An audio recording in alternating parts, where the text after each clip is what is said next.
Cease fire उल्लंघन पर भारत की पाकिस्तान को 2 टूक वार्निंग। और वार्निंग क्या है? सीज फायर तोड़ा तो अंजाम बुरा होगा। भारत ने 2 टूक कह दिया है। रात में एलओसी पर फायरिंग की कोई खबर नहीं है। रात को इंटरनेशनल बॉर्डर पर भी शांति बनी रही।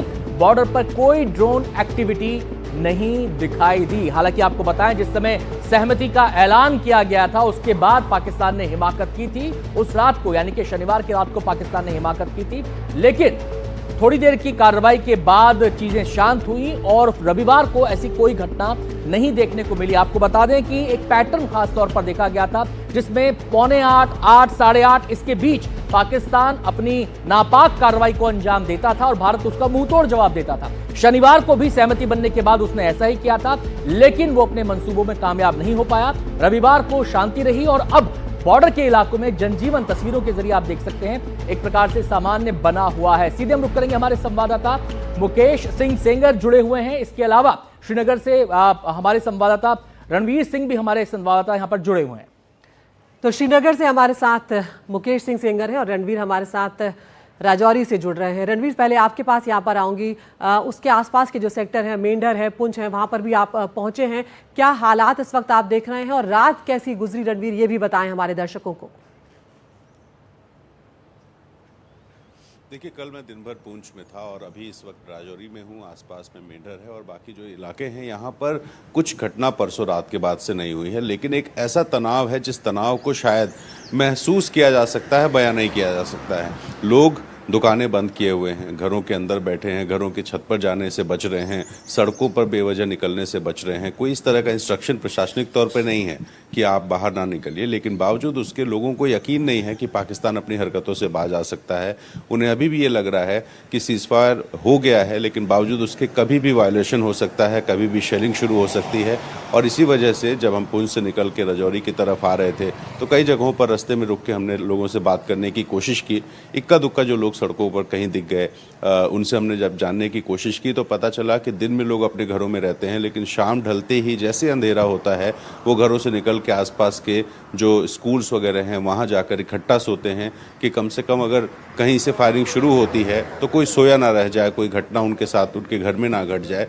तो सारे लोग इकट्ठे रहते हैं। बहुत से लोग यहाँ से सुरक्षित जगहों पर निकल गए थे सिर्फ इस वजह से कि उन्हें लगता है कि ये बॉर्डर इलाका है, एलओसी वाला इलाका है और यहाँ पर कभी भी पाकिस्तान इस तरह की हरकत कर सकता है, क्योंकि पाकिस्तान की तरफ से कहा कुछ जाता है और किया कुछ जाता है। तो कल अगर हम पूंछ की बात करें, मेंढर की बात करें या फिर राजौरी या आसपास के इलाकों में, तो जो भी इस तरह के एलओसी के पास वाले इलाके हैं वहाँ पर लोगों ने एक डर ज़रूर महसूस किया है।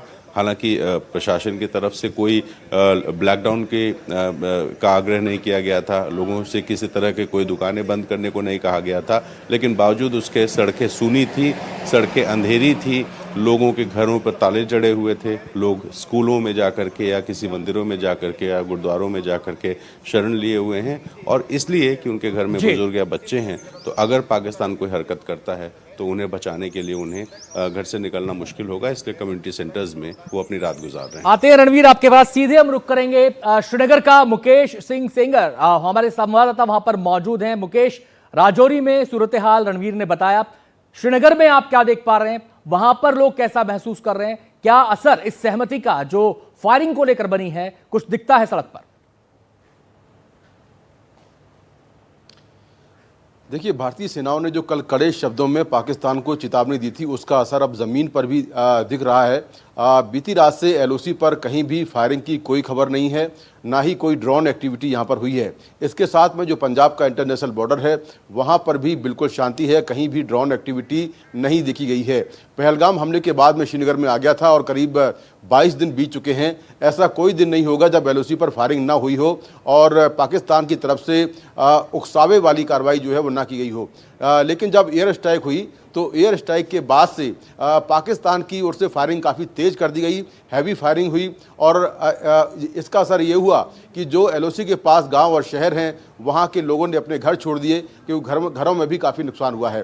हालांकि अभी जो एलओसी के पास लोग रहते हैं उनसे ये कहा गया है कि एक बार जो प्रशासन के अधिकारी हैं जब वो परमिशन दें उसके बाद लोग अपने घरों में जाएं, क्योंकि अभी जो भारतीय सेना है या जो हमारे प्रशासनिक अधिकारी हैं वो वेट कर रहे हैं, थोड़ा और वेट कर रहे हैं कि कहीं पाकिस्तान की तरफ से कोई हरकत ना हो। लेकिन शनिवार रात को जिस तरह से श्रीनगर पर ड्रोन अटैक हुआ, मल्टीपल ड्रोन यहाँ पर आए और कुछ एलओसी पर भी कुछ जगहों पर फायरिंग हुई थी, उसके बाद से शनिवार की जो रविवार की सुबह थी तब भी शांति थी और आज भी रात में कहीं पर कोई फायरिंग की खबर नहीं है। तो यहाँ पर धीरे धीरे जो जनजीवन है वो सामान्य हो रहा है और अगले आज या कल में जो सीमावर्ती गांव और शहर हैं वहाँ पर जो लोग रहते हैं उनको भी अपने घरों में जाने की परमिशन मिल जाएगी। तो धीरे धीरे अब माहौल सामान्य हो रहा है और भारत ने जो चेतावनी दी है उससे पाकिस्तान डरा हुआ दिखाई दे रहा है और रात भर बिल्कुल एलओसी के आसपास के इलाकों में शांति रही और किसी तरह की कोई ड्रोन एक्टिविटी नहीं हुई। जी।